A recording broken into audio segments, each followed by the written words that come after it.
Boa noite. Na live de hoje da Associação Espírita Nosso Lar de Chapecó, nós vamos abordar o tema Jesus na casa de Zaqueu. E para iniciarmos, eu gostaria de falar um pouco de Jesus. Quem é Jesus para o Espiritismo?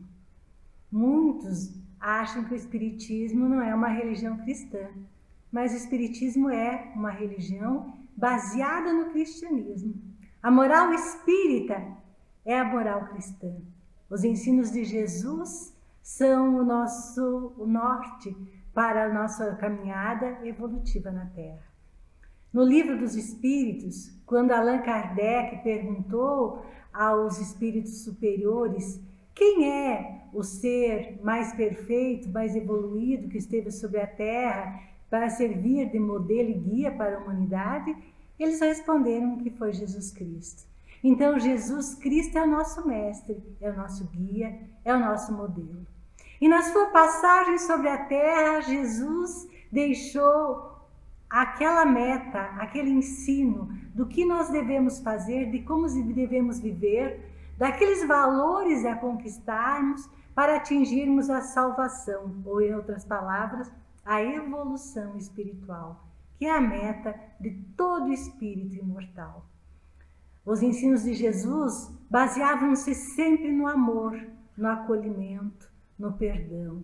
Os ensinos de Jesus eram cheios de graça, cheios de Deus, cheios de luz, cheios de harmonia. E ele nos falou de muitas coisas e deixou muitos ensinamentos que requerem reflexão. Mas ele ensinou não somente pelas palavras, mas pelas vivências, pela maneira como ele se conduzia, pela maneira como ele se comportava. Então, muitas passagens da existência de Jesus, muitos momentos que ele vivenciou, nos deixam profundas reflexões. É possível, a partir dessa sua caminhada na Terra, tirarmos muitas conclusões. E é para isso que ele veio, para nos deixar esta mensagem que requer a nossa transformação interior, que requer a reflexão, que requer que a gente coloque no nosso coração esses postulados de que ele ensinou. E a história do encontro do Zaqueu com Jesus é uma dessas passagens do Evangelho que nos faz a refletir sobre muitas coisas. Conta-se, então, que o encontro de Jesus com Zaqueu ocorreu quando Jesus percorria pela última vez os caminhos de Palestina, pouco antes da crucificação, quando ele chegou na cidade de Jericó. Segundo publicação da revista Reformador, na época de Jesus, Israel vivia sob domínio romano. O povo era obrigado a pagar pesados impostos a Roma. E os cobradores de impostos eram chamados publicanos. Publicanos eram homens muito ricos. Eles obtinham de Roma, através de asta pública, a concessão para a cobrança de impostos. E eles eram sempre muito ricos porque eles adiantavam esses impostos ao Estado e depois eles cobravam do povo. Então eles cobravam quanto quisessem e eles geralmente exorbitavam no valor das taxas que eles exigiam e eles multiplicavam a sua fortuna. Assim, os publicanos se tornaram símbolo da desonestidade, sendo detestados pela população em geral. E Zaqueu era chefe dos publicanos em Jericó. Além das suas atividades na alfândega, ele tinha outras atividades particulares e tinha um grande número de empregados. Ele era um homem, então, muito rico, mas também bastante desprezado pela sociedade onde ele vivia. Os judeus olhavam Zaqueu com desdém, pois consideravam os publicanos como traidores da pátria, porque esses negociavam com os invasores romanos. Então eram raros aqueles que dirigiam a palavra a Zaqueu, e quando falavam com ele, não disfarçavam o desprezo que devotavam a Zaqueu. E Zaqueu ouvira falar do Mestre Jesus. Chegou até ele as histórias da existência de Jesus e dos ensinamentos que ele vinha pregando, de todos aqueles que ele vinha acolhendo. E Zaqueu, então, sentiu vontade de conhecer o Mestre. Quando Jesus entrou em Jericó, então Zaqueu procurou se aproximar para conhecê-lo, mas Jesus estava cercado pela multidão. E Zaqueu era um homem de estatura muito pequena, ele era um homem baixinho, em que ele não conseguia enxergar Jesus. Então ele saiu correndo à frente da multidão, procurou um sicômoro, que era uma árvore, subiu nessa árvore para de lá poder enxergar Jesus. Acontece que Jesus continuou caminhando e quando chegou sobre a árvore, olhou para cima e enxergou Zaqueu. E Jesus disse: Zaqueu, desce depressa, porque é preciso que me hospedes em vossa casa. Zaqueu, muito feliz, desceu depressa e conduziu Jesus e aqueles que o acompanhavam até sua casa, tomando todas as providências para que eles fossem bem recebidos confortavelmente. Mas muitos ficaram murmurando: como que Jesus foi hospedar-se na casa de um pecador? Porém, Zaqueu disse a Jesus: Senhor, resolvo dar aos pobres a metade dos meus bens. E se em alguma coisa tenho defraudado alguém, restituo o quádruplo. Então Jesus disse: hoje houve salvação nessa casa, pois que também este é filho de Abraão, porque o Filho do Homem veio buscar e salvar o que estava perdido. O espírito Humberto de Campos, no livro Boa Nova, que é a psicografia do médium Chico Xavier, aborda sobre o encontro de Jesus com Zaqueu. E Humberto de Campos refere que na sua conversa com Jesus, antes de ter dito que daria aos pobres metade dos seus bens e devolveria em quádruplo aquilo que pudesse ter prejudicado alguém, Zaqueu teria dito a Jesus que, embora ele fosse visto como um homem reprovável, há muitos anos ele já vinha procurando empregar o seu dinheiro de modo que trouxesse benefício a todos que os rodeavam. Ele disse que, compreendendo que haviam muitos pais de família sem trabalho, ele organizou serviços de criação de animais e cultivo de terra para poder dar emprego a essas pessoas. Também disse que sempre estava disponível para servir aos seus empregados. Então verifica-se que Zaqueu já tinha uma conduta que começava a aproximá-lo de Jesus Cristo. E Jesus Cristo, que conseguia ver a alma das pessoas, conseguiu perceber em Zaqueu essa sua disposição. Mas vejam que Zaqueu era desprezado, era tratado com desdém por um preconceito. Ele era um publicano e os publicanos tinham uma fama. Não se sabe se Zaqueu efetivamente defraudava alguém, mas o fato é que por ele ser um publicano, ele já contava com a antipatia antecipada das pessoas. E por isso, essa passagem do Evangelho, do encontro de Jesus com Zaqueu, nos faz refletir muito sobre a questão do preconceito. Quando nós julgamos alguém pela aparência exterior, quando nós julgamos e condenamos alguém por algo que julgamos que ele faça, sem ter certeza de qual é a sua conduta. E isso é muito comum, bastante comum. Todos nós temos um pouco de preconceito. Todos nós olhamos o outro com um olhar julgador. E nós precisamos então refletir que quando Jesus acolheu Zaqueu, foi à casa dele, demonstrando esse afeto com ele, ele estava exemplificando, demonstrando não somente que Zaqueu realmente merecia esse apreço, mas principalmente demonstrando que todos merecem ter a oportunidade de conhecer os ensinos de Jesus, independentemente da sua conduta, porque Jesus disse, na verdade, que ele veio para salvar o que estava perdido. Então a sua mensagem não se dirige aos homens que já são homens de bens. Por que de bem? Porque esses já fazem a sua parte. Mas a mensagem de Jesus se dirige especialmente àqueles que precisam, àqueles que necessitam dessa transformação moral, àqueles que necessitam desse amparo, desse apoio, desse acolhimento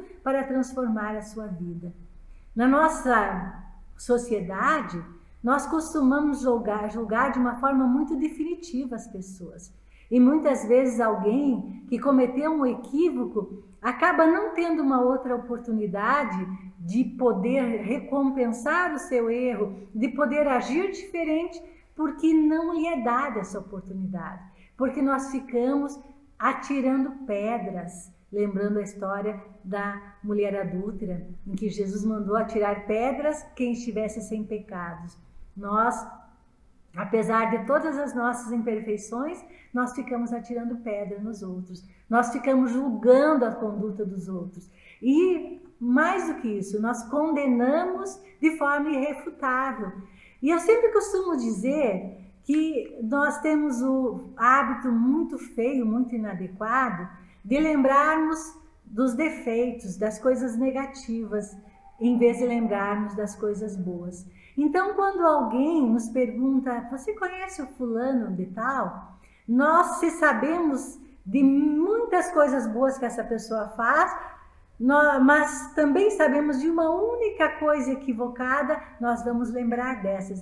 Esse fulano é aquele que em tal circunstância cometeu tal erro, em tal circunstância fez um desvio, em tal circunstância cometeu tal equívoco. Então nós apontamos com muita facilidade o erro dos outros e esquecemos de ver todas as qualidades. Então talvez Zaqueu, como publicano, cometesse algum exagero nessa cobrança de impostos que ele fazia, que era a sua atividade profissional. Mas quantas coisas boas ele fazia também, quando ele dava emprego, quando ele procurava dar para a sua fortuna uma finalidade útil, que era a finalidade de acordo com os postulados cristãos. Mas ele continuava sendo julgado pela sociedade que não enxergava o que ele fazia de bom, porque todos deviam saber que ele tinha muitos empregados, mas ninguém ficava analisando esse aspecto. Analisavam sim que ele era um publicano, que ele era um homem reprovável, que ele não era bem visto na sociedade. Mas Humberto de Campos, quando aborda sobre o encontro de Jesus com Zaqueu, então ele diz que Zaqueu ele tinha essa sua conduta já antes, né? E que com o encontro de Jesus ele tem a oportunidade de se modificar mais ainda.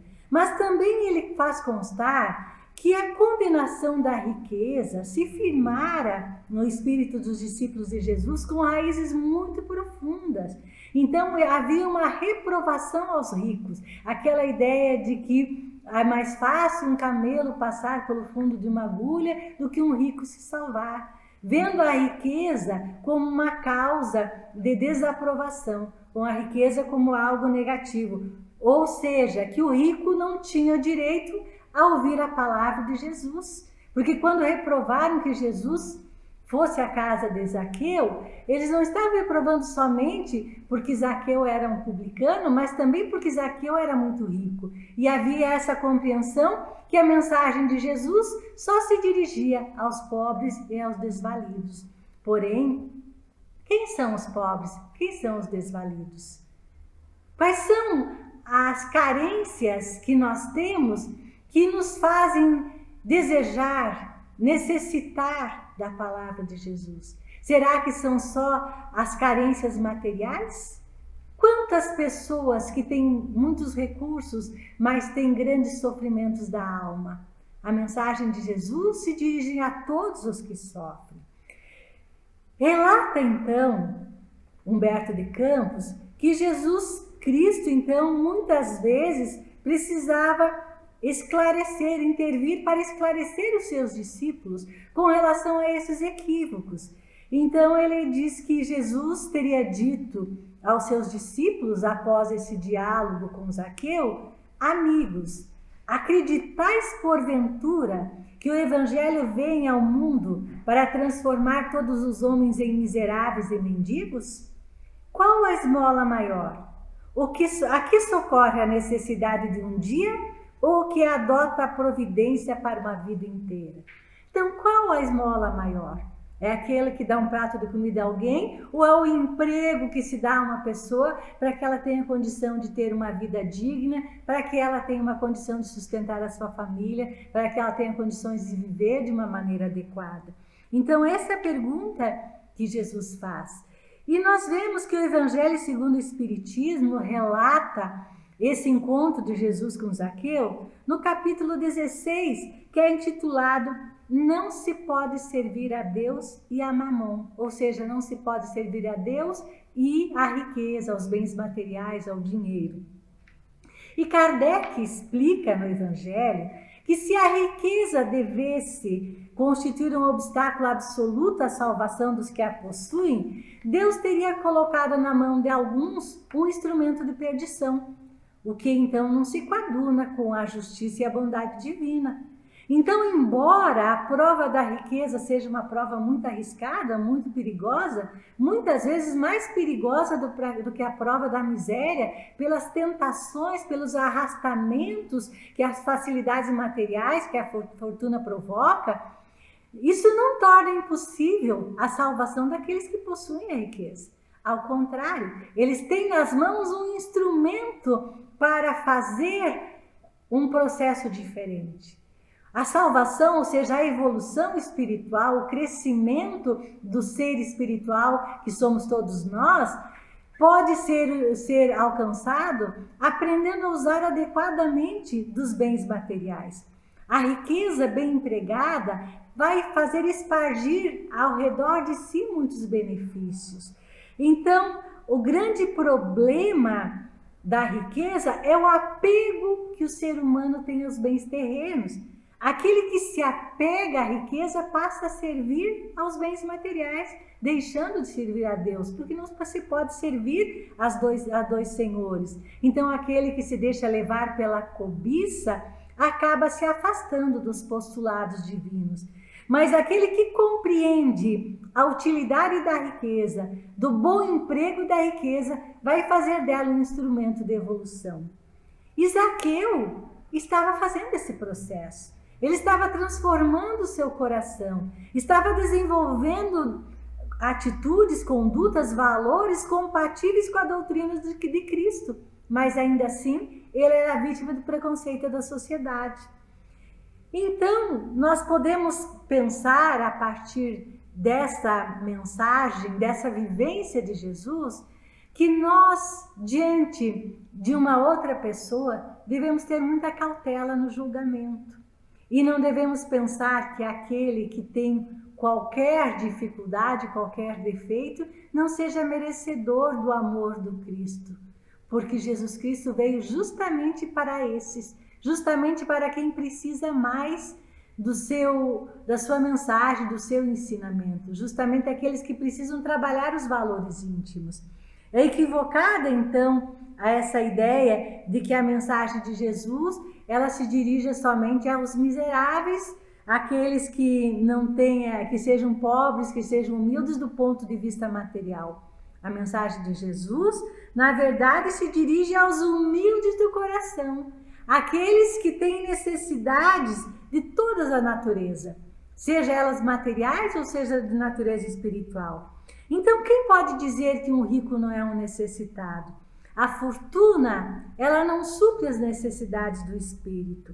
Quando Jesus disse, então, que o Filho do Homem veio buscar e salvar o que estava perdido, ele está falando desse acolhimento a todos os seres, e não só alguns, não só aqueles de aparência humilde, porque muitas vezes existe orgulho e prepotência naqueles mais humildes do ponto de vista material. Zaqueu é o exemplo de alguém que se transformou a partir de Jesus. Alguém que fez com que Jesus mudasse a sua vida. Conta-se que a partir dessa visita de Jesus, Zaqueu passou a seguir os ensinos do Cristo, tendo se tornado um seguidor do cristianismo. Então esse é o propósito da doutrina cristã. É o propósito de que haja transformação moral, a transformação dos valores de todos os seres humanos. Todos nós somos um pouco Zaqueu, em que nós temos defeitos, mas temos também qualidades. E todos nós merecemos o reconhecimento de Jesus. Mas precisamos ir até Jesus como Zaqueu foi. Zaqueu procurou Jesus. Zaqueu foi ao seu encontro e Jesus então ouviu e o acolheu. Que todos nós possamos então deixar de lado as nossas mazelas, as nossas dificuldades e ir ao encontro de Jesus. E ir ao encontro de Jesus é procurar conhecer a sua doutrina, é procurar vivenciar os seus ensinamentos, é colocar os preceitos de amor, de caridade, de fraternidade, de indulgência, de paciência, de perdão, colocar tudo isso na nossa vida e direcionar isso aos nossos irmãos. Porque a doutrina cristã é esse compartilhamento dos valores, dos ensinos, é esse compartilhamento do amor, da fraternidade, da caridade. Então, compartilhar os ensinos de Jesus é ser cristão, mas, sobretudo, vivenciar esses ensinos na nossa conduta, procurando nos conhecer e transformar a nossa vida a partir das nossas ações, sempre baseados nos ensinos de Jesus. Para encerrarmos esse nosso breve diálogo, eu convido a todos que elevemos o nosso pensamento numa prece, agradecendo a Deus pela oportunidade que temos de conhecer os ensinos do Cristo, agradecer por esse ser tão precioso, que veio ao mundo para nos mostrar o caminho da salvação, que nos trouxe uma mensagem cheia de amorosidade, que nos ensina a transformar o nosso mundo íntimo, que Jesus possa estar nas nossas vidas, que as suas palavras possam estar nos nossos corações, que possamos nos encher de fé, de amor e de esperança e caminhar firmes e seguros na busca da evolução, do crescimento espiritual, através do desenvolvimento das virtudes cristãs. Que a cada dia a nossa vida esteja mais repleta de amorosidade, de carinho, de fraternidade, de compreensão e de perdão. Que possamos olhar os nossos irmãos sem julgar, sem condenar, mas compreendendo e acolhendo mesmo as suas dificuldades, caminhando junto com ele para ajudá-lo a superar, ao mesmo tempo em que procuramos superar também as nossas mazelas. Que Deus abençoe a todos nós, abençoe os nossos lares, proteja e ampare a cada um e que sempre a palavra de Jesus possa fazer eco nos nossos corações para transformar as nossas vidas. Que assim seja. Muito obrigada.